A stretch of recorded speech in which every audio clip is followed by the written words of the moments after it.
నమస్తే. మనం ప్రస్తుతం ఔషాపురంలో ఉన్నాం. అందశ్రీ ప్రజాకవి, లోకకవి, ప్రకృతి కవి, సహజ కవి సంతాప సభ ఈరోజు జరుగుతుంది. చాలామంది కవులు, కళాకారులు, రాజకీయ నేతలు, ప్రముఖులు అందరూ వచ్చి సంతాపం ప్రకటిస్తున్న పరిస్థితి కనిపిస్తుంది. మనతో పాటు state information commissioner Ayodhya Reddy గారు ఉన్నారు. మరిన్ని విషయాలు అడిగి తెలుసుకున్నాం. సార్, అందశ్రీ అంటే మీకు తెలుసు, లోకకవి, సహజ కవి. అలాంటి వ్యక్తి చివరిసారిగా మీ యొక్క పూజ, అయ్యప్ప పూజలో పాల్గొని అదే చివరి రోజు అయింది. ఎట్లా ఏమనుకుంటున్నారు సార్?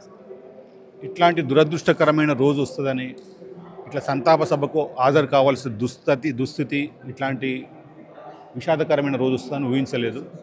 మొదటి నుంచి రెండోసారి ఎలక్షన్లు వచ్చినప్పటి నుంచి ఇప్పటి వరకు మాట్లాడకుండా ఉండని రోజు లేదు, కలవకుండా ఉన్న అంటే తక్కువ రోజులు, వారంలో 2-3 సార్లు ఖచ్చితంగా కలుసుకుంటూ వచ్చినాం. రెండోసారి ఎన్నికల సందర్భంగా ఒకసారి అధికారంలోకి రావడానికి ముందు ముఖ్యమంత్రి అప్పటి పిసిసి అధ్యక్షుడు రేవంత్ రెడ్డి గారితో కలవడానికి చొరవ తీసుకొని చేయడానికి ముందు కూడా చాలా చాలా చర్చలు, వాదోపవాదాలు, తెలంగాణ సమాజం గురించి ఆయన తపన, ఇవన్నీ కూడా భూమి మీద రక్తమాంసాలతో నడుస్తున్నాడు ఇట్లాంటి వ్యక్తి అని ఇంకో 100 ఏళ్ళు పోతే నమ్మలేని పరిస్థితి. ఇప్పుడు మన గాంధీ గురించి చెప్పుకోవాల్సి వస్తుంది. ఇవన్నిటికైనా అతీతంగా ఉంటాడు. సాధారణంగానే భౌతికాంశాలకు దాటి అతీతంగా ఉన్న ప్రతి అంశం మీద ఒక తటస్థం అనేది ఉండదు. ఎక్కడ పోయినా ఒక వాదాన్ని తీసుకొని తనకంటూ ఒక అభిప్రాయాన్ని స్పష్టంగా లోతుగా అధ్యయనం చేసిన తర్వాత వస్తుంటాడు. అట్లాంటి మనిషి ఇప్పుడు లేకపోవడం చాలా విషాదకరం. వ్యక్తిగతంగా నాకు కూడా తీరని లోటు ఇది. తెలంగాణ సమాజానికి, రాష్ట్ర ప్రజలకే కాకుండా నాకు కూడా తీరని లోటు.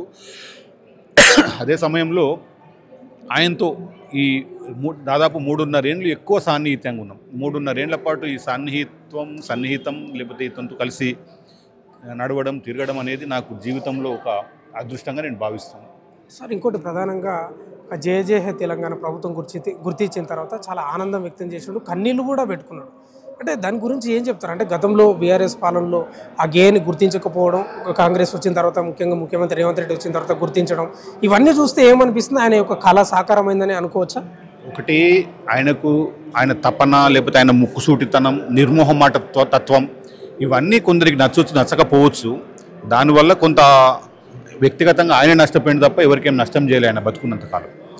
ఆయనలోని లోతైన అధ్యయనము, తర్వాత స్పష్టత, మొహమాటం లేకుండా ఏదైనా చెప్పాల్సి వచ్చినప్పుడు సూటిగా చెప్పే తత్వం ఆయనకు కొంత నష్టం జరిగిందేమో. అది ఆయన కూడా అదే చెప్తాడు.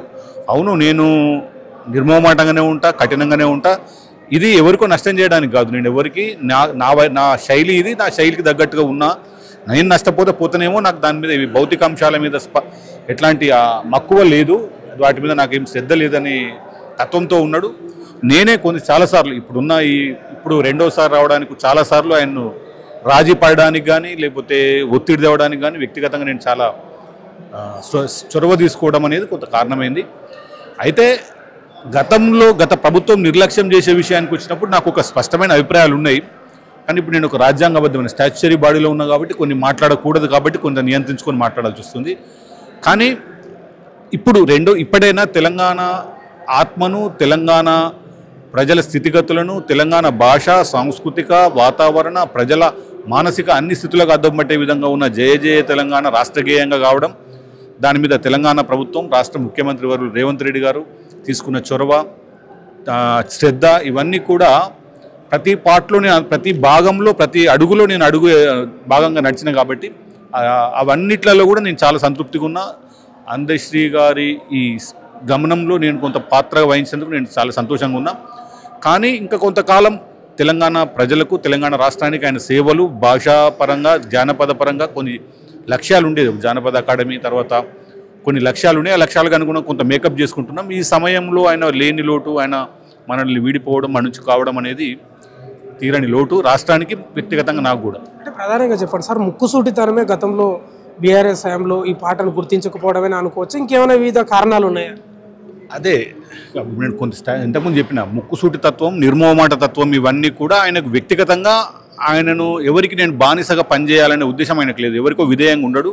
రాష్ట్రానికి విధేయుని, తెలంగాణ తల్లికి విధేయుని, తెలంగాణ భూమికి విధేయుని, నేను మట్టికి విధేయుని, వ్యక్తులకు కాదు. తెలంగాణ రాష్ట్రాన్ని, తెలంగాణ మట్టిని కాపాడేటోడు ఎవడైనా నాకు బంధువే. తెలంగాణకు ఎవడైనా ద్రోహం చేసేటోడో, నష్టం చేసేటోడు ఎవడైనా నాకు శత్రువే, ప్రత్యర్థి అనే విధంగా ఉన్నాడు. ఆ సమయంలో వాళ్ళ ఆ టైంలో ఉన్న పాలకుల ఆలోచన విధానాన్ని పసికట్టిన తర్వాత ఆయనకు అవకాశం ఉన్న ప్రతి వేదిక మీద తన అభిప్రాయాలు చెప్పాల్సి వస్తే ఆయన అవి పాలకులకు అప్పటి పాలకులకు నచ్చకపోవచ్చు. అందుకని నేను కొంత స్టాచ్యూరీ బాడీలో ఉన్నా కాబట్టి ఇంకా నేను కొంత లిమిటేషన్స్ పెట్టుకొని చెప్పాల్సి వస్తుంది. అప్పుడు నచ్చకపోవచ్చు ఆయనకి, అవి పాలకులకు నచ్చకపోవచ్చు, పాలకులకు వంతపాడి మీనకు నచ్చకపోవచ్చు. ప్రజలకు దగ్గరగా ఉన్నోళ్ళను, తెలంగాణ మట్టి మీద ప్రేమ ఉన్నోళ్ళను ప్రేమించడమే ఆయన తత్వం. దానికోసం ఆయన దేనికైనా దానివల్ల లాభం ఏంది నష్టం ఏంది అని లెక్కలు చూసుకొని చేసే తత్వం అన్నది అందశ్రీ అన్నది కాదు. కాబట్టి ఈ తత్వం అనేది గత పాలకులకు నచ్చి ఉండకపోవచ్చు. అందుకే నిర్మోహమాట తత్వం తర్వాత పాలకుల వైఖరి ఈయనకు నచ్చకపోవచ్చు, ఈయన నిర్మోహమాట తత్వం వాళ్ళకి నచ్చకపోవచ్చు. అంటే ప్రధానంగా ఇప్పుడు ప్రభుత్వం తరపున కుటుంబాన్ని ఎట్లా ఆదుకుంటారు, చిరస్థాయిగా నిలిచిపోవడానికి ఇప్పటికే అంత్యక్రియలు కూడా అధికారికంగా జరిపారు, ఇంకేం చేయబోతుంది ప్రభుత్వం? ఒక జానపద అకాడమీ ఉండాలనేది ఆయన కోరిక. దానికి అనుగుణంగా ముఖ్యమంత్రి గారు ఏదో ఆలోచిస్తున్నట్టున్నారు, దాన్ని వారే ప్రకటిస్తారు. ఇప్పటికే మీకు తెలుసు కుటుంబంలో ఉద్యోగం ఇస్తున్నారు. ఒకటి స్మృతివనం, ఇప్పుడు మన గట్కేసర్ దగ్గర ఎక్కడైతే అంత్యక్రియలు జరిగినాయో అక్కడే స్మృతివనం ఏర్పాటు చేస్తున్నారు. అది ఎప్పటికీ చిరస్థాయి. రాష్ట్రం ఉన్నంతకాలం, ఈ భూమి ఉన్నంతకాలం, ఈ మట్టి ఉన్నంతకాలం అన్న అందశ్రీ స్మారక చిహ్నం అక్కడ ఉంటుంది. దాంతోపాటు అక్కడే కొంత కల్చరల్ యాక్టివిటీస్కి భాషాపరంగా చేయడానికి కోసం అక్కడ చిన్న ఒక అధ్యయన కేంద్రం లాంటిది పెట్టే అవకాశం కూడా ఆలోచన కూడా ఉన్నట్టున్నది. దాంతోపాటు ఇంతకుముందే తెలంగాణలో 9 మంది తెలంగాణ ఉద్యమకారులకు, తెలంగాణ అంటే రాష్ట్ర ఏర్పాటుకు ముందు తర్వాత కూడా ఉన్న ఉద్యమంలో ఉన్న క్రియాశీలకంగా ఉన్న వాళ్ళకి 1 కోటి రూపాయల నగదు, 250 గజాల ఫ్యూచర్ సిటీలో జాగాను ఇప్పటికీ అనౌన్స్ చేశారు. మిగతా నగదును ఇప్పటికే ఎవరి కాళ్లకు ముఖ్యమంత్రి గారే చేతుల మీదుగానే పురస్కారంగా అందించడం జరిగింది. వీటితో పాటు కొంత ముఖ్యమంత్రి రేవంత్ రెడ్డి గారు కూడా వ్యక్తిగతంగా చొరవ తీసుకొని ఇప్పుడు ఆ ఇంటికి అండగా నిలబడ్డారు. ఇప్పుడు ఇంటి నిర్మాణం కూడా పూర్తయ్యే దశలో ఉంది. అది కూడా ముఖ్యమంత్రి వ్యక్తిగతంగా చేస్తున్నారు. అది కుటుంబానికి తర్వాత ఇప్పుడు ఉద్యోగం కూడా, ఇవన్నీ కలిపి ఆయనకు ఉంటుంది. అట్లా ఈయన తెలంగాణ అన్న అందశ్రీ అన్న చేసిన సేవలు కానీ లేదా రాసిన గేయాలు, ఆయన కృషి అంతా తెలంగాణ చరిత్ర, తెలంగాణ ప్రజలందరూ గుర్తుంచుకునే విధంగా ఉండడానికి అవసరమైన చర్యలు కూడా తీసుకుంటున్నారు. దానికి అవసరమైన కొంత అవకాశం ఉంది, అది ముఖ్యమంత్రి గారు ఏదో సందర్భంలో ప్రకటిస్తారు. Thank you. అంటే ప్రధానంగా అతని ముక్కుసూటితనమే గత 10 ఏళ్ల క్రితం నుంచి ఇప్పుడు జరగలేదని చెప్తున్న పరిస్థితి కనిపిస్తూ ఉంది.